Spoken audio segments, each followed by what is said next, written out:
Hi, I'm Brian, and I am the Wholesome Cooking Dad. For this video, I will be working with my wife to instruct on how to make a GAPS-approved meat stock.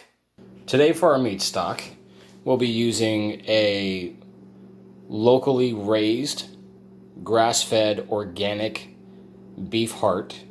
I actually cut it in half due to size. And we will also be using a locally raised organic ham hock. I always do what I can to make sure that I support local, because the local farmers obviously are the ones that help the local economy. And it also helps us know what's going into the food. It does help us know what's going into the food. As far as everything else that is going into the crock pot with the meat, we have some coarse sea salt, we have some whole peppercorns, bay leaves, we have the fresh garden herbs here that we actually pulled from our garden in the front yard. We have onions here that will be going in at the beginning to add nutrients as well as flavor, but we usually discard those at the end because they get really mushy and nobody likes to eat mushy onions. These onions will be going in later for additional nutrients, but also for us to be able to eat because they'll only be partially cooked as opposed to completely cooked. And we have a full bunch of garlic here that all we did was cut in half. The equipment we'll be using today is this Hamilton Beach crock pot. It's a little bougie. We're able to set our own timer, and we're able to set what temperature we want it to be. That way we don't have to sit here and doctor it and make sure it doesn't kill the nutrients by boiling too much. And it will readjust itself to a warm temperature as opposed to a high or a low. That way it can just stay warm until we are ready to remove it and separate what we need to separate. So these meats, you can either put them directly into the crock pot to start cooking, Which I'm gonna do. which we are going to do today, or you can put them into the oven and have them roast until they're crispy. It does make them a little bit more tender when they come out, but it's not necessary for the stocking process. So we're going to put the meats in, and then we're just going to put our salts right on top. And then we're going to put our whole peppercorns. The reason why we use whole peppercorns is because the earlier stages, you want to be able to remove those. And after that, we are putting the bay leaves in, and the onions that still have the peels. They're a little bit cut open though, so that the water can get in. They've been scored open a little bit, so that way the water can get in and have the flavor seep out. Now we are putting filtered water. We have a Berkey system because our local water coming from the faucets is so treated that there's all sorts of chlorine and other chemicals to make it quote-unquote drinkable coming from the faucet. But you don't want any of that going into your stock, especially if you're trying to make a healthy stock and make something that's going to be full of nutrients and healing for your gut and your GI tract. Especially the fluoride content is very high here, and do a little research on fluoride, you can find that it actually increases autoimmunity rather than decreases. Exactly. So you're going to want to put enough water in there to submerge the meat as much as possible. As you can see, the heart itself is completely submerged. I'll get that filled too. It's floating a little bit. But the ham hock, it's sticking up a little bit, but we still have space for more water. Right now we're adding the basil and fresh herbs from our garden to it to, again, also add flavor to the stock. Now, I'm not going to add too much because we still need room for the carrots and celery that you want to add later. Yes, we will be adding carrots and celery later after. So that guy's just going to stick up. After I pick them up from the store. So, as you can see, the ham hock is sticking up just a little bit, which is perfectly fine. You just don't want half of it covered. and then the greens from that little carrot. So now we're going to add the cover. We're going to clamp it down. Not too much evaporation. Clamping the lid down allows the evaporation to stay in the crock pot for the most part. We're going to turn the crock pot on. We're going to program it for 6 hours on low. And then when we hear that loud beeping noise, it means that the crock pot is done cooking. So we will continue this after the crock pot is completed. Hey guys, you might hear my kids in the background because I'm taking care of the kids, but I actually came in 2 hours after starting the crock and I wasn't yet getting a good simmer, so I am upping it to high because by 2 hours in I usually like to have a simmer going. So I have now upped the crock pot to high for the last 4 hours, and I'm gonna watch it occasionally to make sure I'm not getting a full boil, because if you're getting a full boil, you're gonna damage some of the nutrients. So we'll touch base in a minute. All right, so the crock pot has been going for 4.5 hours, and we are going to add the carrots. So carrots obviously are going to be organic. You don't really want to start this very healthy stock and then stick GMO in there, because then you just kind of start to defeat the purpose of why the stock is being made. A little float, so if you want to zoom in on this, these animals are incredibly healthy, so there's not a lot, but when you first start to get a simmer, you want to scoop out that white foam, because that is what is left of bone toxins, because animals do store some of their toxins in the bones. You won't get that very much with these healthy animals, but if you're using a store-bought animal, you might have float all across the top. So I decided to go with the multicolored carrots just because of the different nutrients that you can get from the carrots, and it also adds a beautiful color to the stock itself when you're going to eat it. It will cook the carrots down to being soft enough for everybody to enjoy.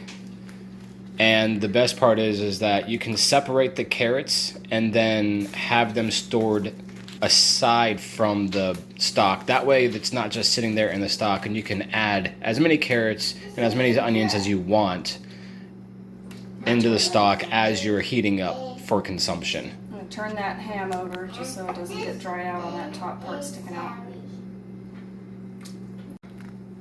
Shortly after adding the carrots, we are adding the celery. You can cut it to however you like. If you add it now, then it's going to be added in for being able to easily consume for every individual, adults and children. If you add it before this, then you're just going to end up getting overcooked celery. It's not very appetizing, but it does add a good flavor to the stock itself. Make sure everything is good. And then you're going to put the lid back on, because again, you don't want the evaporation to escape. Evaporation escaping means that you lose the stock through that evaporation. So you want to make sure you keep that in as much as possible. Okay, so now that the 6 hours is up, we are going to get the solids out of the stock using this nifty little... Oh yeah, this is by Farberware. Yeah, I love this thing. This is Farberware is the company. I can't remember what it's actually called. Is this like an actual stock? It's a stock ladle. I don't know what they call it for sales. Okay. So we can get this ham out without. So it's a stock ladle. You get it in there, and it's basically just an open, almost like chicken fencing is what it looks like. That way you can scoop out all the solids, and it leaves all the liquid behind. You're able to easily separate the meats and the veggies. There's the beautiful heart. There's the heart. Now that it's all been cooked tender. Now that it's all been cooked for a total of 6 hours, we're able to now get all of the vegetables out. Now, if you're at the beginning of the stages, if you're going through the GAPS diet and you're going through the beginning stages, all of these vegetables would not actually be in your stock because you would just be doing the meats Meat stock. and some salt. You can do peppercorns in the early stages too. Usually you'll start to add things like onions and garlic, which are extremely nutrient dense, in your maybe second week for a lot of people, but some people it takes a little longer. It just depends on how well your body does. And for a long time you won't eat the veggies. You'll actually just use them to create the stock. So at first it feels like a lot of waste, but by the time you've cooked it as long as you are, you know, a lot of the nutrients are going to be pulled out of the veggie anyway. That's why we like to add some of our veggies near the end, so that we can have a little bit of nutrient left in the vegetable, rather than having it all cooked right into the stock. Yeah, and on top of that, if you put it towards the end, it's less likely to be that you're going to eat baby food type textured veggies. Another option with the meats that we didn't show is you can roast them about 400 or more until they're definitely sizzling, smelling good, and starting to kind of shrink up a bit. And as you cook it that way, the flavor changes, and you can get some of the bone marrow to come out and cook in the stock a little easier. And by the time you're done cooking, it can make the meats even more tender, almost like you've pressure cooked it. Not only that, but if you cook it to the point of being able to get the bone marrow I out, think we're good. the bone marrow is actually very yummy, all depending on the animal. And good for you. Yes, it's very good for you. Marrow from a cow is very gelatinous. Marrow from a pig is, I can't say I've actually gotten marrow out of a pig. Most of the time it ends up in the stock because it cooks out pretty Yeah. well. I think the cow marrow tends to shrink, whereas the pig marrow just kind of goes into the stock, disintegrates a bit. Yeah, I've had venison marrow, and that's actually really good. It comes out as like a thick paste. So if I'm not mistaken, most of the time we do a stock cooking at about 180 degrees, and you don't want to cook it at that temperature for more than 6 hours of simmering. This was a 4-hour simmer because 2 of the hours were spent getting it to temperature. But if you cook it more than 6 hours, it starts to bring out histamines from the bones. And the histamines are obviously things that will cause inflammation. So stop after about 4 to 6 hours. They used to say to go for days and continue to add water and just cook the bones for days, but they've proven that that's not recommended anymore. So, all right. This is the only waste we have is this small little pile. Which looks good. So now that we've gotten everything out, we are going to just do one last filtration of this, mainly because of my own personal preference. Which is super easy. It's very easy. We just get a bowl, as well as a fine mesh strainer, such as this. And we'll get back with you when we've done that. All right, so after all that work, we are given these 2 mason jars. These are 48-ounce jars. And this bowl of goodies, this is the vegetables and the meats.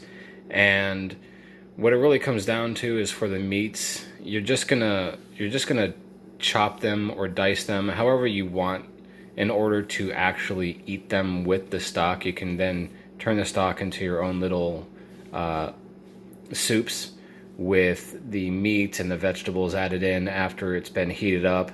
That way you can have yourself a meal of soup rather than just being cups of stock. Now, doing cups of stock is good as well, but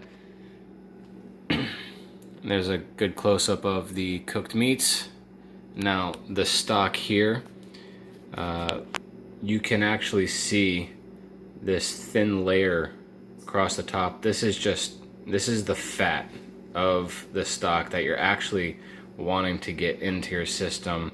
That actually is where a lot of the healing nutrients and everything comes from. That way, this coats your GI tract and it helps basically it helps lubricate the entire area and helps you to it helps to kill off yeast, and it also helps to pass what needs to be passed and helps you to absorb what actually needs to be absorbed. I don't know if you can tell or if you can see, but there's a lot of... That's all from the heart. Yeah. That's organ meat, which is extremely healing. Absolutely. And that color is absolutely wonderful. Yes, and this is pretty much the color that you're looking for when you do make your stocks. A lot of the times, unless you add something in there like turmeric or some kind of herb or something else that's going to add color to the stock, this is for the most part the color that your stock is going to come out as, specifically if you use organ meats such as hearts and livers. So to end this video, we want to leave you with a few notes that were kind of spoken throughout the video. This being the end, I want it to be standing out, to be easier to remember. One of them being, remember to lightly simmer the stock. Don't boil it. If you boil the stock while it's being made, you're going to kill the healing elements within the stock that you're trying to take out of the meat and the bones. Secondly, when you are cooking the stock, when you're simmering it, you don't want to boil it, and when you are cooking it, you don't want to cook it for longer than 6 hours. Beyond the 6 hours, you will start to pull the histamines out of the bones, and the histamines cause swelling, which is why when you're having allergy issues, you take antihistamines, which are anti-inflammatories. So, no longer than 6 hours. Thirdly, when you are adding the veggies, again, if you add them at the very beginning, they are going to be kind of mushy. So that's going to be strictly for nutrients and flavor. If you want to add them in so that way you can eat them shortly after it's done, add them no longer than an hour where it'll be completed. So an hour from completion. That way they're mostly cooked and they are enjoyable for both adults and kids to eat. And for the last part, we will do an additional video that is going to explain what kinds of bones, how many bones, with a ratio from bones to water, and it's also going to be what parts of the animal are good and why, and a little bit more science behind the stock. So, be looking forward to that. Absolutely. So, if you're enjoying these videos, feel free to like this video, subscribe, and on top of that, if you have any questions, feel free to put them in the comments down below, and I will be sure to answer them as soon as I can. Thank you, and I look forward to the future.